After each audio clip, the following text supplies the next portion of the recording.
की ऑस्ट्रेलिया पर जीत के बाद पटना में जश्न का माहौल है। इस वक्त हम तस्वीर दिखा रहे हैं पटना के डाकबंगला चौराहे की, जहां पर जो क्रिकेट प्रेमी हैं उनकी खुशियां देखते ही मन रही। जाहिर सी बात है, जिस तरीके से धमाकेदार जीत हुई है इंडिया की, वैसे में पटना के क्रिकेट प्रेमियों में जश्न का माहौल है। और हम क्रिकेट प्रेमियों से बात भी कर लेते हैं कि किस तरीके से जीत गया। आज की जीत का क्या लगता है, किसको श्रेय देना चाहेंगे?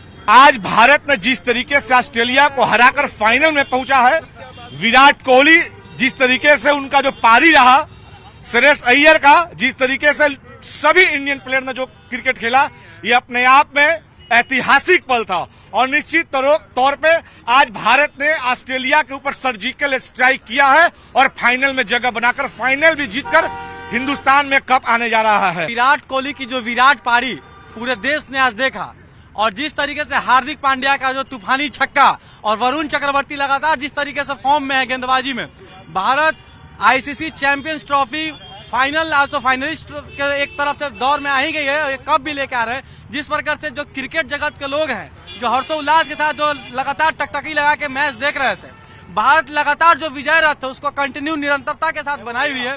और वर्ल्ड कप जैसे हम लोग अभी T20 वर्ल्ड कप भी जीते, और ये चैंपियंस ट्रॉफी भी रोहित शर्मा की जो कप्तानी में भारत का जो टीम है इतना मतलब इंडिया चैंपियंस ट्रॉफी नहीं, ये तय हो गया आज की सेमीफाइनल। ऑस्ट्रेलिया जैसे मजबूत क्रिकेट प्रेमियों की जो आशा है, उस आशा पर भारतीय क्रिकेट टीम कितनी खड़ी उतर पाती है। कैमरा पर्सन अजय दुबे के साथ संजय कुमार, न्यूज 18 पटना। बढ़ते आगे और बड़ी खबर आपको मुजफ्फरपुर से बताते हैं, जहां जैतपुर चौक के पास एक स्टूडियो संचालक को बेखौफ अपराधियों ने गोली मारकर उसकी हत्या कर दी। मृतक की पहचान सिरकोहिया के रहने वाले 52 वर्षीय अरविंद कुमार के रूप में की गई, जो जैतपुर चौक पर स्टूडियो चलाते थे। गोलीबारी की घटना के बाद से मौके पर पहुंची पुलिस ने मौके से खोखा बरामद किया है। तो मुजफ्फरपुर से आपको ये बड़ी खबर बता रहे हैं, जहां हत्या से हड़कंप मचा हुआ है। आपको बता दें कि स्टूडियो संचालक की गोली मारकर हत्या कर दी गई। जैतपुर चौक पर अरविंद कुमार की हत्या की गई है। कुमार जो कि सिरकोहिया गांव के थे और जैतपुर बाजार में इन्होंने अपना एक स्टूडियो खोल रखा था। और आज ही की घटना है कि वहां पर अज्ञात व्यक्ति अब तक पता नहीं चल पाया है, और हम लोग अनुसंधान कर रहे हैं कि आखिर कौन है। वो आकर के गोली मारा है, एक गोली मारा है जिसमें कि उनकी घटनास्थल पर मृत्यु हो गई है। वहाँ से हम लोग डेड बॉडी को पोस्टमार्टम में भेजे हैं। स्थिति बिल्कुल अब जाके शांत हो गई है। मुजफ्फरपुर में तेज रफ्तार ट्रक ने 2 युवक को रौंद दिया, जिसमें दोनों युवक की मौके पर ही मौत हो गई। घटना फकुली थाना के NH 22 की है, जहां तेज रफ्तार ट्रक ने 2 बाइक सवार को रौंद दिया, जिससे दोनों की मौत हो गई। मृतक युवक की पहचान गुरौल थाना के रहने वाले धीरज कुमार और कुणाल कुमार के रूप में की गई है। दोनों छात्र थे और प्रतियोगी परीक्षा की तैयारी कर रहे थे, जिससे मौके पर दोनों युवक की मौत हो गई है। ट्रक ड्राइवर मौके से भागने में कामयाब रहा, और फिर भी उसे बेलगाम ट्रक ने वैशाली में भी 3 लोगों को रौंद दिया, जिसमें एक महिला सहित 2 की मौत हो गई, जबकि एक व्यक्ति गंभीर रूप से घायल हो गया है। घायल को इलाज के लिए सदर अस्पताल में भर्ती कराया गया। घटना बेलसर OP के मौना चौक की है, जहां बेलगाम ट्रक सामुदायिक भवन की 4 दीवारी को तोड़कर घुस गई। चपेट में आने से एक महिला सहित 2 की मौत हो गई। हादसे के बाद आक्रोशित लोगों ने सड़क जाम कर बवाल किया है।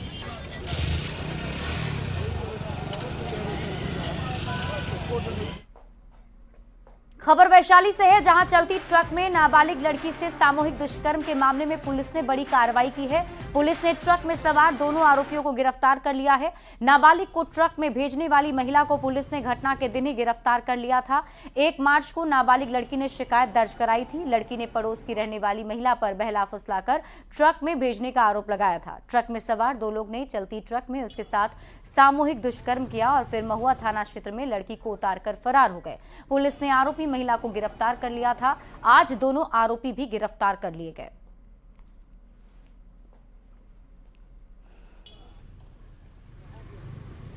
उनके द्वारा जो 3 व्यक्तियों का और तत्क्षण उनके द्वारा जो 3 व्यक्तियों का नाम इस कांड में दर्ज कराया गया था, उसमें से 1 महिला है और 2 पुरुष। तो महिला की गिरफ्तारी तत्क्षण की गई, जिसमें पूरे मामले का खुलासा हुआ। और बीती रात और आज 4/3/25 के तड़के सुबह में शेष 2 अभियुक्तों की गिरफ्तारी इस कांड में की गई है। बिहार पुलिस अपराधियों पर सख्त नजर आ रही है और इसकी वानगी हर एक दिन देखने को मिल रही है, जहां पुलिस की टीम सीधे अपराधी के घर पर दस्तक दे रही है। और हम आपको इससे जुड़ी तस्वीरें भी दिखाएंगे जिससे ये आपको पता चलेगा।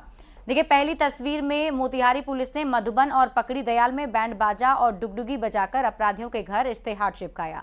पुलिस ने आरोपी गुड्डू कुमार और छोटू यादव को जल्द से जल्द सरेंडर करने की चेतावनी दी। वहीं औरंगाबाद के कासमा थाना की पुलिस गाजे बाजे के साथ चिरैला गांव पहुंची, जहां फरार चल रहे लूटकांड के आरोपी विकास के घर पर भी इश्तेहार चिपकाया गया। साथ ही परिवार वालों को उसे जल्द से जल्द सरेंडर कराने की बात कही।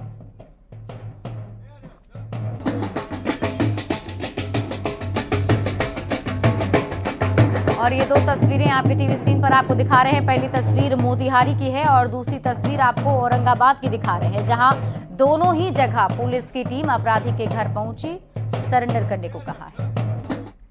खबर मुंगेर से है, जहां बरियारपुर में NH80 पर बने जर्जर हो चुके बादशाही पुल के निर्माण को लेकर प्रशासन ने अतिक्रमण हटाया है। बादशाही पुल के पास नया पुल निर्माण को लेकर डायवर्जन बनाने को लेकर प्रशासन ने बुलडोजर चलाकर जमीन को अतिक्रमण मुक्त करवाया।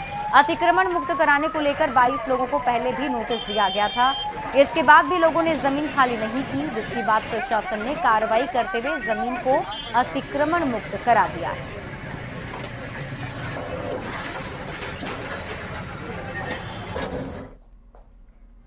गोपालगंज में उत्पाद विभाग की टीम ने शराब से लदे ट्रक को जब्त किया है। गुप्त तहखाने में 629 लीटर विदेशी शराब जब्त की गई।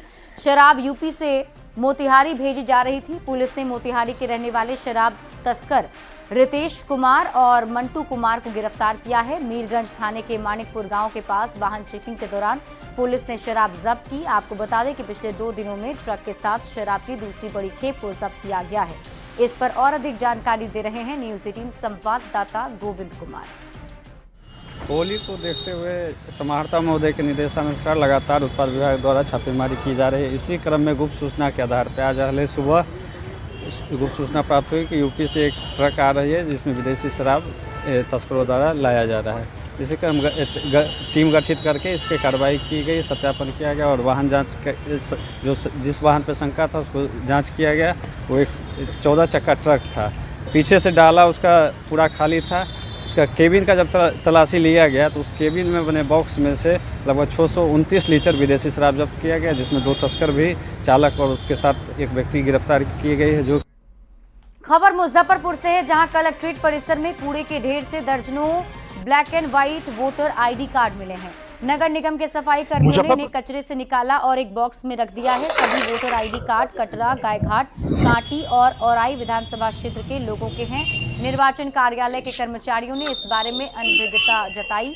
माना जा रहा है कि पुराने ब्लैक एंड व्हाइट कार्ड हैं, इसलिए फेंके गए होंगे। हालांकि स्थानीय लोग इसे बड़ी लापरवाही मान रहे हैं, क्योंकि इससे साइबर फ्रॉड जैसे अवैध काम हो सकते हैं। के समरनालय परिसर के एक कूड़े के ढेर से दर्जनों वोटर आई कार्ड मिले हैं, जिसको लेकर कई तरह के सवाल उठने लगे हैं कि आखिर ये कूड़े के ढेर में ये तमाम जो वोटर आई कार्ड है वो कैसे फेंके गए हैं। कारण कि यहाँ पर कई तरह के सरकारी ऑफिस हैं, जहाँ पर जिला निर्वाचन कार्यालय भी है। ऐसे में संभावना जताई जा रही है कि क्या जिला निर्वाचन कार्यालय के द्वारा ये तमाम वोटर आई कार्ड फेंके गए। हालांकि ये तमाम वोटर आई कार्ड जो है वह पुराने हैं और नगर निगम के जब सफाई कर्मी यहाँ पर पहुंचे तो उन्होंने इस तमाम जो फेंके गए वोटर आई कार्ड है उसे अपने पास ले लिया, वो अपने साथ उसको लेकर चले गए हैं। लेकिन सवाल उठ रहा है कि आखिर वोटर आई कार्ड कैसे फेंके गए। इस मामले में हमने जब जिलाधिकारी से बात करने की कोशिश की तो उन्होंने बताया कि इसकी जांच हम कर रहे हैं, लेकिन संभावना ये भी है कि आसपास कई तरह के साइबर कैफे हैं जिसको लेकर जो अक्सर इस तरह के कार्ड जो है वह इशू करते रहते हैं, बनाते रहते हैं। तो संभावना है कि वह भी ऐसे कागजात जो ऐसे डॉक्यूमेंट्स है उसको फेंक सकते हैं। तो हालांकि इसकी जांच जो है वह जिला प्रशासन की तरफ से की जा रही है। मुजफ्फरपुर से न्यूज़ 18 के लिए प्रियांक सौरभ। और इसी बीच आपको बड़ी खबर सिवान से बताते हैं, जहां झाड़ी में भीषण आग लग गई और आग लगने से गांव में अफरा तफरी का माहौल बन गया। दरौंदा प्रखंड के विशनपुरा गांव के पास चवर की एक घटना है। अचानक झाड़ी से ग्रामीणों ने आग की लपटें निकलते देखी। पुलिस और अग्निशमन विभाग को दमकल की गाड़ी को गांव में पहुंचकर घंटों मशक्कत करने के बाद आग पर काबू पाने में कामयाबी मिली है। ये तस्वीरें आपके टीवी स्क्रीन पर आपको दिखा रहे हैं, जिसमें देखिए झाड़ी में अचानक आग लग गई, जिसके बाद ग्रामीणों ने पुलिस की टीम को इसकी जानकारी दी है। हालांकि फायर ब्रिगेड की टीम मौके पर पहुंची और काफी मशक्कत के बाद आग पर काबू पा लिया गया है। बिहार में 50 लाख रोजगार का पूरा करने का लक्ष्य रखा गया है। नीतीश सरकार इस मिशन में शिद्दत से जुटी हुई है। साल 2020 से अब तक करीब 7,24,000 सरकारी नौकरी दी जा चुकी है। सरकार ने कहा है कि इस साल करीब 5 लाख लोगों को सरकारी नौकरी दी जाएगी। बिहार में अब 7 निश्चय 2 योजना के तहत सरकारी नौकरी और रोजगार देने के लक्ष्य को बढ़ाकर 12 लाख सरकारी नौकरी और 38 लाख रोजगार के दूसरे अवसर निर्धारित किए गए हैं। पहले इस योजना के तहत 10 लाख सरकारी नौकरी और 10 लाख रोजगार देने का लक्ष्य सीएम नीतीश कुमार ने रखा था, जिसे अब उन्होंने बढ़ा दिया है। इसके तहत अगले साल तक कुल 50 लाख लोगों को रोजगार के अवसर उपलब्ध कराएगी सरकार। सरकारी आंकड़े के मुताबिक बिहार में 2020 से लेकर अब तक करीब 7,24,000 लोगों को सरकारी नौकरियां मिल चुकी हैं। इतने कम समय में इतनी ज्यादा सरकारी नौकरी देकर बिहार ने देश भर में अपनी पहचान बनाई। हाल ये है कि अब दूसरे राज्यों के हजारों युवा बिहार में सरकारी नौकरी कर रहे हैं। पूरे देश के युवा अब सरकारी नौकरी के लिए बिहार की तरफ देख रहे हैं। सोच लिया था 2020 में कि हम लोग उसके लिए नौकरी के लिए 10 लाख नौकरी करेंगे और 10 लाख रोजगार, तो यही शुरू किया। लेकिन अभी क्या स्थिति है? 10 लाख नौकरी में अभी 9,35,000 हो चुका है और उससे ज्यादा हो रहा है। तो इसलिए इस बार के चुनाव के पहले अब 10 लाख की जगह पर 12 लाख ये होगा नौकरी वाले में। और जो रोजगार का भी हम 10 लाख किए थे उसका तो अभी 24 लाख हो गया और उसमें भी उसका रहा है। तो उसके लिए न सिर्फ आप समझिए कि 24 लाख होगा बल्कि और बढ़ेगी और कुल मिलाकर के वो 38 लाख हो जाएगी। इसके बारे में रोजगार हर तरह से अब पुलिस बल की संख्या कैसी थी? इतना कम पुलिस बल की संख्या थी। जब हम लोग आए थे तो पुलिस में 42,851 मात्र था और हम लोगों ने इसके लिए तुरंत करके कहा कि इतना कम पुलिस में क्यों बहाली हो रही है।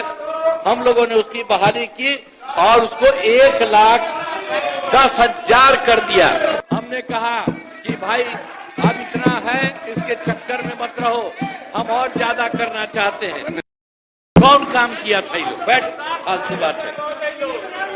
इसीलिए हम लोगों ने उनको भी आप समझ लीजिए कि 2,53,961 नियोजित शिक्षकों को भी बहाली हो गई है। अब 8,000 मैंने थोड़ा सा बचा हुआ है। अब 2 परीक्षा है, 3 परीक्षा है। हम लोगों ने कहा कि भाई देखो बहुत मामूली सी परीक्षा है।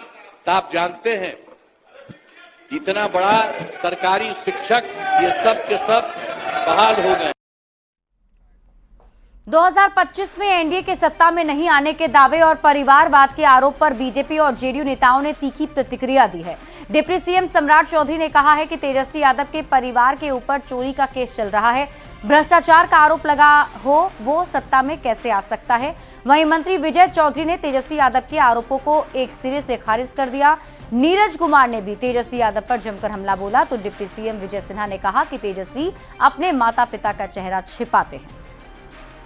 चोरी करने का पूरी तरह प्रमाणित हो चुका हो, पूरे परिवार पर चोरी का केस चल रहा हो, जमीन हड़पने का केस चल रहा हो, वो सत्ता में कैसे बैठे सकता है? परिवारवाद का आरोप लगा रहे हैं बीजेपी के मंत्रियों पर। सर मेरे पिताजी राजनीति में नहीं है, जगन्नाथ मिश्रा जी राजनीति में नहीं है, हमारे जितने लोग हैं सबके पिताजी राजनीति में नहीं है, लेकिन लालू प्रसाद जी का पूरा परिवार राजनीति में। के पिता भी राजनीतिक भविष्यवाणी करते थे, अब माननीय तेजस्वी यादव भी करने लगे।